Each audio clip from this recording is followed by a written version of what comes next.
अवधीत कोंढाण्यावरून होणाऱ्या तोफमारीने हैराण झालेल्या जसवंत सिंगाने कोंढाण्याचा वेढा हलवून हताशपणे औरंगाबादेची वाट धरली होती. राजगड सोडून खासे राजे अहमदनगर, औरंगाबादचा मोगलाई मुलूक चेर करून राजगडावर परतले होते. सुरत लूट, जसवंत सिंगाची माघार, मोगलाई मुलुकाची मावळ्यांनी केलेली मारझोड यांनी औरंगजेबाच्या दिल्ली दरबारची हवा तापू लागली. आपल्या या हालचालीचा नतीजा म्हणून औरंगजेब आता कोण मनसुब्याने पावले टाकील याचा विचार करीत राजे आपल्या महाली खिडकीच्या चौकटीजवळ पाठीवर बांधून उभे होते. त्यांची नजर गुंजवणीच्या वळणदार पात्रावर जखडली होती. हाताची कडक बोटे चळवळ करीत एकमेकात पुन्हा पुन्हा गुंतली जात होती. बजाजी भेटायला येत असल्याची मिळालेली वर्दी सुद्धा ते विसरून गेले होते. राजांच्या महाली आलेले बजाजी राजांना पाठमोरे पाहून क्षणभर कुटाळले. त्यांना आपल्या येण्याचा सासूद लागावा म्हणून अदबीने म्हणाले, आम्ही परतावं म्हणतो राजे. राजांच्या राजकारणी विचारांची धावणी तुटली. वळते होत ते बजाजींना म्हणाले, एवढा जरुरीनं निघणं करता आहात बजाजी? जायला पाहिजे राजे. मृग तोंडावर आहे. जाण्यापूर्वी एक बाब कानावर घालावी म्हणून तसदी दिली. तसदी कसली? बोला. राजे शांतपणे चालत बजाजींच्या जवळ आले. थोरले महाराज गेले म्हणत क्षणभर बजाजी शहाजीराजांच्या आठवणीने गप्प झाले. होणार चुकत नाही राजे. माणसाच्या हातात काहीच राहत नाही. बाळराजांना फलटणात समोर बघताना आम्हाला कैक वेळा महाराजांची याद आली आणि एक गोष्ट मनाला भिडून गेली. आता बाळराजांचे हात पिवळे करायला पाहिजेत. घरात मर्तिक घडलं असता 1 वर्षाच्या आतच ते व्हायला पाहिजे. नाहीतर शास्त्राप्रमाणे 3 वर्ष काही शुभकार्याला हात नाही घालता यायचा. बजाजींचे बोल ऐकताना राजांचे मन खोलवट तळवळून घुसळून उठले. ते बजाजी बोलत नव्हते. साहेबांवरचा त्यांचा प्रेमा बोलत होता. राजांनी पडत्या काळात दिलेल्या थोर मानाच्या आधाराची जाण बोलत होती. राजे क्षणभर बजाजींच्याकडे नुसते बघतच राहिले. शंभूबळांचा विवाह ही नुसती कल्पना ऐकताना त्यांच्या राजकारणी देहातील आबासाहेब मोहरून उठले होते. क्षणभर राजे औरंगजेब, त्याचे डाव, त्यावरचे प्रतिडाव हे सारे विसरूनच गेले. त्यांच्या शिवतेज डोळ्यांसमोर मुंडावळ्या बांधलेल्या शंभूबळांची मूर्ती उभी टाकली. शांतपणे हसत राजे बजाजींना म्हणाले, बरी बात काढलीत बजाजी. या निमित्तानं तरी आमच्या मामासाहेबांचं थोडं दुःख हलकं होईल. गड उतरण्यापूर्वीच तुम्ही ही गोष्ट जातीनिशी त्यांच्या कानावर घाला. ते ऐकताना बजाजी मामांचा चेहरा आनंदाने उधळून निघाला. समाधानाने ते निरोप घेऊन राजांच्या महालाबाहेर पडले. त्यांच्याकडे बघताना राजांच्या हाताची सडक बोटे अत्यंत हळुवारपणे छातीवरच्या जगदंबेच्या माळेतील कमळ्यांवरून फिरू लागली. विचारात हरवलेल्या राजांच्या जागत्या निमुळत्या डोळ्यांसमोर अंबाबाईचा जसवंत घेर असलेले शृंगारपूर उभे ठाकले. त्यांना 2च मूर्ती दिसू लागल्या. शृंगारपूरकर शिर्क्यांची कुलदैवता भावेश्वरी आणि पिलाजी शिर्क्यांची ईश्वरी भावांची राजकन्या राजाऊ जीव. राजांनी शृंगारपूरला थैरीस्वर पाठवून पिलाजी शिर्क्यांना गणोजी आणि राजाऊ यांच्यासह टाकोटाक येण्यासाठी बोलावून धाडला. पिलाजीराव आपला काबिला घेऊन दोन्ही मुलांच्यासह राजगडावर आले. राजांनी वडीलधाऱ्या जाणत्यांच्या साक्षीने सदर बोलवले. सदरीच्या एका तर्फेला चिकाच्या पडद्याआड राजांचा राणीवसा बसला. भरल्या सदरी जिजाबाईंच्या तर्फेस बसलेल्या राजांनी पिलाजीराव शिर्क्यांना शब्द टाकला, आमचे महाराज साहेब गेले. त्यांना 1 वर्ष होण्याच्या आत धर्मशास्त्राप्रमाणे आम्हास आमच्या बाळराजांचं शुभ कार्य करणं आहे. तुमच्या घरची जी शोभा असलेल्या राजाऊंना आम्ही आमच्या सुनबाई म्हणून बघाव्या म्हणतो. त्यासाठी आम्ही सदर साक्षीनं मागणं घालतो आहोत. तुमचा जो मनसुबा असेल तो साफ बोला. राजांचे अदबशीर बोलणे ऐकून पिलाजींचे रांगडे काळीच भरून आले. एवढ्या जरुरीने राजांनी कशासाठी बोलावून धाडले याचा त्यांना आता उलगडा झाला. पाणावल्या डोळ्यांनी पिलाजी, जिजाबाई आणि राजे त्यांच्याकडे बघत बोलून गेले, राज, ही वळचणीची गंगा पार आड्याला न्यायची गोष्ट काढली सा. तुमच्या पायाजवळ उभं राहायची लायकी नाही आमची.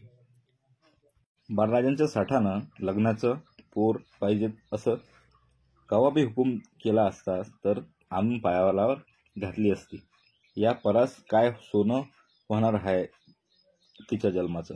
पिलाजी राजांचे थोरपण नजरेआड न करता कळवळून मनसे बोलले गेले, नाही पिलाजीराव, तुमच्या आमच्यात घरची काय पण कुणाच्याच घरची मुलगी हे घरधन आहे. ते त्याच इतमामानं आणावं लागतं. तुमची मुलगी लग्नासाठी नव्हे तर आमच्या सूनबाई म्हणून आणण्यासाठी आम्ही शब्द टाकला आहे. तुमची गंगा वळणीचीच नाही पिलाजीराव, ती इमानी रक्ताची स्वर्गाची गंगा आहे. म्हणूनच आमच्या कबिल्याकडची आमची कन्या नानीबाई तुमच्या गणोजी रावांच्यासाठी पदरी घ्या असं मागणंही आम्ही आताच घालतो आहोत. बोला, हा साठोलोट्याचा रिश्ता तुम्हास कसा वाटतो? राजांनी हसून पिलाजीरावांना सवाल केला. जरा त्यांनी भरलेली सदर जाणत्या राजांकडे भारावून बघू लागले. ध्यानीम्यानी नसलेला दुसरा धक्का बसलेल्या पिलाजींनी काही न बोलता जी म्हणून पगडी डोलवली. वर्दी पाठवून शंभूराजे, गणोजी आणि राजव नानीबाई यांना सदरेवर बोलावून घेण्यात आले. त्या चौघांनी भरल्या सदरेला मुजरा करून रुजू केले. बैठकीवरून उठून राजे शांत चालीने छोट्या राजाऊजवळ आले. हुजऱ्याने समोर पेश केलेल्या तबकातील साखर मुठीत घेऊन त्यांनी खाली मान घातलेल्या राजाऊची हनवटी डाव्या तर्जरीने वर करून क्षणभर तिच्याकडे पाहिले. राजाऊच्या डोळ्यात समोरचे राजे मावत नव्हते. सदरेकडे बघत राजे म्हणाले, शृंगारपूरकर पिलाजी शिर्के यांची कन्या राजाऊ, आमचे फर्जंद शंभूराजे यांच्यासाठी आम्ही सदर साक्षीनं आणि मासाहेबांच्या आशीर्वादानं पक्की करतो आहोत. राजांनी मुठीतील साखर राजांच्या तोंडात भरली. उपाध्यांनी पुढे गेलेल्या तबकातील कुंकू घेऊन त्याची आडवी चिरी राजाऊच्या कपाळी रेखली आणि राणीवशाच्या रोखाने एक निसटती नजर चिकाच्या पडद्याकडे दिली. राजाऊने वाकून राजांचे पाय शिवले. पडद्याआडच्या राणीवशात क्षणभर कुजबूज उठली. राजाऊंच्या तोंडी साखर भरण्यासाठी कुणी जावे यासाठी नजरेने जाब सवाल झाले. सदर खोळंबली होती. चिकाचा पडदाआड दूर सारून सोनपुतळा रंगाच्या आणि तशाच काजळाच्या पुतळाबाई पदर सरसा धरीत सदरेवर आल्या. मासाहेबांना नमस्कार करून त्यांनी पुढे होत राजाऊंच्या तोंडी साखर भरली.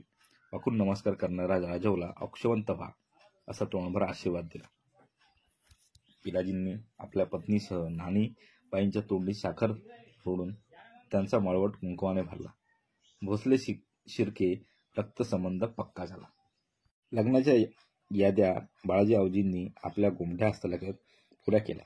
कार्यासाठी मार्गशीर्षातील मुहूर्त धरावेत असे सर्वांच्या सल्ल्याने ठरवण्यात आले. सदरभर वारीत खोबऱ्यांचे वाटप झाले. भोसले शिर्क्यांच्या रक्तसंबंधाचे साखरपुडे बांधले गेले. रात्री गडावर साखरपुड्याच्या सुग्रास जेवणाची पाने उठली. पिलाजी शिर्के राजाऊसह शृंगारपुराकडे परतले.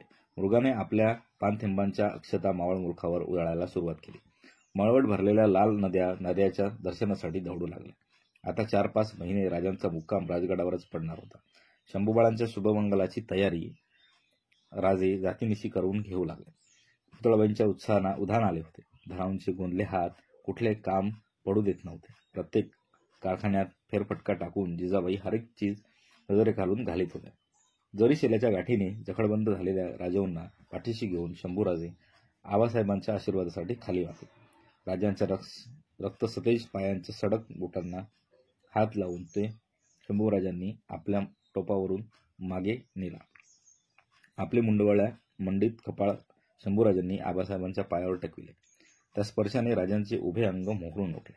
पायदूळ घेणाऱ्या बाळराजांच्या आणि सुनबाईंच्या मस्तकावर तळहात ठेवून राजे हलकेच पुटपुटले. औक्षवंत व्हा, यशवंत व्हा. झुकते होऊन राजांनी त्या दोघांना हळूवार उठते केले.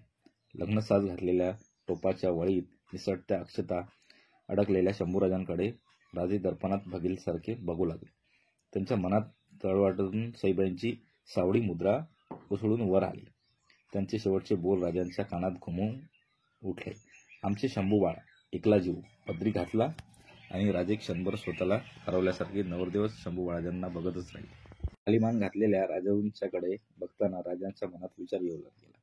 सई एकला जीव म्हणून बालाजांना आमच्या हवाली करताना ना तुमच्या ध्यानीमाने आले ना आमच्या, की एकट्या जीवाच्या पायामाग घेत आणखी ऋणानुबंध असलेले जीव यायचे असतात. आता यांना मनभर उदंड आयुष्य आशीर्वाद द्या. जेवढ्या हलक्या हाताने ते छातीवरच्या कवड्यांना कुरवळीत आले होते तेवढ्याच हलक्या हाताने त्यांनी शंभूराजे व राजांचे यांचे खांदे थोपटले. रात्री सजल्या घोड्यावरून दोन्ही नवरदेवांची वाजत गाजत वरात निघाली. रणहलग्यांच्या तालावर कसबी पट्टेकरी हात फिरवत वारतीसमोर चौक करू लागले. लेझमाचे ताफे खेळी करत नाचत चालले. वधूवरांवर सोनमोहरांचा सत्का उधळला जाऊ लागला.